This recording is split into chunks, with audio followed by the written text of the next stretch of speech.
अस्सलामु अलैकुम वरहमतुल्लाहि वबरकातुहू। मेरी सोशल मीडिया फैमिली, मैं ठीक हूँ अल्हम्दुलिल्लाह। आप भी ठीक होंगे इंशाअल्लाह। जैसा कि आप सबको पता है कि रमज़ानुल मुबारक के आखिरी अशरे चल रहे हैं। आज 27वीं रात है। तो आज मैं अपनी वीडियो में इन अशरों में किए जाने वाले आमाल के बारे में थोड़ी बात करूँगी। तो अगर अभी तक आपने मेरे चैनल को सब्सक्राइब नहीं किया है तो प्लीज़ सब्सक्राइब माई चैनल। तो रमज़ानुल मुबारक के आखिरी अशरे में किए जाने वाले आमाल बहुत अहमियत रखते हैं और इनका मकसद अल्लाह की रज़ा और मग़फ़िरत हासिल करना है। इस सिलसिले में कई अहम आमाल हैं जिनकी रसूलुल्लाह सल्लल्लाहु अलैहि वसल्लम ने तरकीब दी है, जैसा कि लैलतुल क़द्र को तलाश करना। लैलतुल क़द्र की तलाश, रमज़ान के आखिरी अशरे में लैलतुल क़द्र की तलाश करना बहुत अहम है, क्योंकि इस रात में इबादत करना 1000 महीनों से बेहतर है। हदीस है, रसूलुल्लाह सल्लल्लाहु अलैहि वसल्लम ने फरमाया, लैलतुल क़द्र रमज़ान के आखिरी अशरे की ताक रातों में से है। सही बुखारी की हदीस है। वजाहत ये है कि मुसलमानों को चाहिए कि वो आखिरी अशरे की ताक रातों में इबादत करें, क्योंकि ये रातें अल्लाह की रज़ा और बख्शिश का बेहतरीन मौका है। ऐसे ही इन रातों में इतिकाफ़ करना, रमज़ान के आखिरी अशरे में इतिकाफ़ करना एक अहम अमल है, जिसमें मुसलमान मस्जिद में बैठकर इबादत करते हैं। हज़रत आयशा सिद्दीक़ा रज़ी अल्लाह अन्हा से रिवायत है कि रसूलुल्लाह सल्लल्लाहु अलैहि वसल्लम ने रमज़ान के अशरे में इतिकाफ़ किया करते थे। ये भी सही बुखारी से रिवायत है।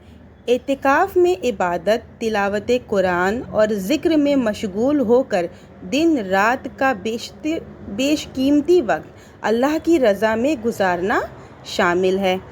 दुआएं करना और अल्लाह से माफ़ी मांगना, इन रातों में एक अहम हिस्सा दुआओं का भी करना चाहिए। रमज़ान के आखिरी अशरे में दुआएं और मग़फ़िरत की ख़ास अहमियत है। हदीस है, जिस शख्स ने रमज़ान के आखिरी अशरे में दुआ की, अल्लाह ताला इसकी दुआओं को कबूल करता है।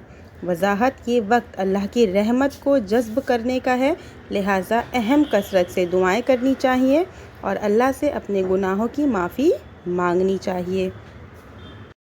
ऐसे ही इन रातों में ज़कात और सदक़ात देना, रमज़ान के आखिरी अशरे में सदका देना और गरीबों की मदद करना बहुत ज़्यादा सवाब रखता है। हदीस है, सबसे बेहतरीन सदका वो है जो रमज़ान में दिया जाए। सही मुस्लिम की रिवायत है। वजाहत, रमज़ान में ख़ास तौर पर सदका देने से हमारे गुनाह मुआफ़ हो सकते हैं और अल्लाह की रज़ा हासिल हो सकती है। ऐसे ही कुरान की तिलावत और ज़िक्र, रमज़ान के आखिरी अशरे में कुरान की तिलावत में इजाफ़ा करना और ज़िक्र इलाही में मशगूल होना बहुत फ़ायदेमंद है। हदीस है, रमज़ान में कुरान पढ़ना और ज़िक्र करना बड़ी इबादत है। इब्न माजा की रिवायत है।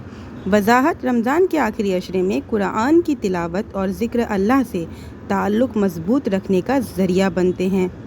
नफली इबादत और तहज्जुद की नमाज़, रमज़ान के आखिरी अशरे में नफली इबादत और बिलखुसूस तहज्जुद की नमाज़ बहुत अहमियत रखती है। हदीस है, जो शख्स रमज़ान के आखिरी अशरे में तहज्जुद की नमाज़ पढ़े, अल्लाह उसे जन्नत में दाखिल करेगा। सही मुस्लिम की रिवायत है। वजाहत है, तहज्जुद की नमाज़ एक ऐसी इबादत है जो इंसान को अल्लाह के करीब करती है और उसके गुनाहों को माफ़ कर देती है। दुआ के दौरान खुसूसी अस्कार करना, रमज़ान के आखिरी अशरे में अल्लाह से खुसूसी दुआ की जा रही है और मखसूस अस्कार का भी ख्याल रखा जाता है। अगर मैं आपको ये बताऊं कि एक चाबी ख़जाने का दरवाज़ा खोल देगी, आपके पास कई चाबियां हैं, उनमें से एक चाबी जो आपके ख़जाने का दरवाज़ा खोल देगी, तो क्या आप सिर्फ़ एक चाबी आज़मा कर रुक जाएंगे या सभी चाबियां आज़माएंगे? इसी तरह रमज़ान के आखिरी अशरे की ताक रातों में लैलतुल क़द्र पोशीदा है, जो 1000 महीनों से बेहतर है। नबी करीम सल्लल्लाहु अलैहि वसल्लम ने फरमाया, लैलतुल क़द्र को रमज़ान के आखिरी अशरे की ताक रातों में तलाश करो। सही बुखारी और मुस्लिम की रिवायत है। अल्लाहुम्मा इन्नका अफ़ुव्वुन तुहिब्बुल अफ़्व फ़अफ़ु अन्ना, ऐ अल्लाह तू माफ़ करने वाला है, माफ़ी को पसंद करता है, बस हमें माफ़ फरमा। آخر میں اللہ سے دعا ہے کہ یا اللہ ہمیں لیلۃ القدر کی عبادت نصیب فرما، ہمارے گناہوں کو اپنی رحمت سے بخش دے اور ہمیں اپنی رضا عطا فرما، آمین یا رب العالمین۔ وآخر دعوانا الحمدللہ رب العالمین۔ ملتے ہیں نیکسٹ ویڈیو میں۔ وعلیکم السلام ورحمۃ اللہ وبرکاتہ۔